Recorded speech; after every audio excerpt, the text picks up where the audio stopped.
ಮೈನಾ ಹಕ್ಕಿಯ ಧೈರ್ಯ.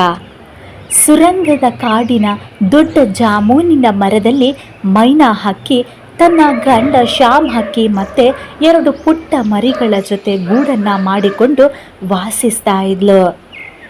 ಆ ಪುಟ್ಟ ಹಕ್ಕಿಗಳ ಹೆಸರು ಪಿಂಕಿ ಮತ್ತೆ ಗೋಲು. ಮೈನಾ ತನ್ನ ಮರಿಗಳನ್ನು ಪ್ರೀತಿಯಿಂದ ಕಾಪಾಡ್ತಾ ಅವುಗಳ ಮೊದಲ ಹಾರಾಟದ ದಿನಕ್ಕಾಗಿ ಕಾಯ್ತಾ ದಿನಗಳನ್ನು ಕಳೀತಾ ಇದ್ಲು. ಒಂದಿನ ಸಂಜೆ ಮರಗಳ ಕೆಳಗೆ ಓಡಾಡ್ತಾ ಇದ್ದ ಬೇಟೆಗಾರನನ್ನ ಮೈನಾ ಹಕ್ಕಿ ನೋಡ್ತಾಳೆ. ಅವನು ತನ್ನ ಬಾಣವನ್ನು ಹಿಡಿದು ಹಕ್ಕಿಗಳನ್ನು ಹಿಡಿಯಲು ಬಲೆಗೆ ಸಿದ್ಧತೆಯನ್ನು ಮಾಡ್ತಾ ಇದ್ನು. ಇದನ್ನು ಕಂಡ ಮೈನಾ ಹಕ್ಕಿ ಬೆಚ್ಚಿ ಬೀಳ್ತಾಳೆ.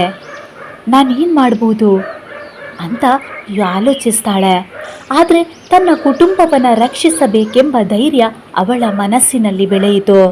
ಬೇಟೆಗಾರ ತನ್ನ ಬಲೆಯನ್ನು ಹಚ್ಚುತ್ತಿದ್ದಂತೆ ಮೈನಾ ಗಾಳಿಯಲ್ಲಿ ವೇಗವಾಗಿ ಹಾರಿಕೊಂಡು ಅವನ ಬಳಿಗೆ ಹೋಗ್ತಾಳೆ.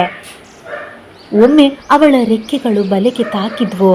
ಆದರೆ ಅವಳು ಶಾಂತವಾಗಿಯೇ ಹಾರ್ತಾ ಅವನ ಗಮನವನ್ನು ಬೇರೆಡೆಗೆ ಸೆಳೆಯಲು ಪ್ರಾರಂಭಿಸ್ತಾಳೆ.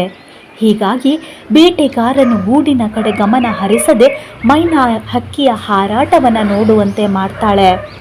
ಅವನು ಬಾಣ ಎಸೆದಂತೆ ಮೈನಾ ಚಪಲತೆಯಿಂದ ಬಾಣವನ್ನು ತಪ್ಪಿಸಿಕೊಂಡು ಗಾಳಿಯ ವೇಗದಲ್ಲಿ ತಿರುಗಿ ಹೋಗ್ತಾಳೆ.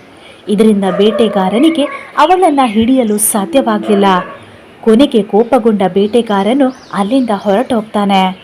ಮೈನಾ ಮರಳಿದಾಗ ಅವಳ ಗಂಡ ಮತ್ತು ಮಕ್ಕಳಿಗೆ ತಾಯಿ ಎಷ್ಟು ಧೈರ್ಯಶಾಲಿ ಎಂಬುದು ತಿಳಿಯುತ್ತದೆ. ಧೈರ್ಯ ಮತ್ತು ಚಾತುರ್ಯದಿಂದ ಎಲ್ಲ ಸಮಸ್ಯೆಗಳನ್ನು ಎದುರಿಸಬಹುದು ಎಂಬ ಪಾಠವನ್ನು ಆ ದಿನ ಆ ಚಿಕ್ಕ ಮೈನಾ ಹಕ್ಕಿಯ ಮರಿಗಳು ಕಲಿತುಕೊಳ್ತವೆ.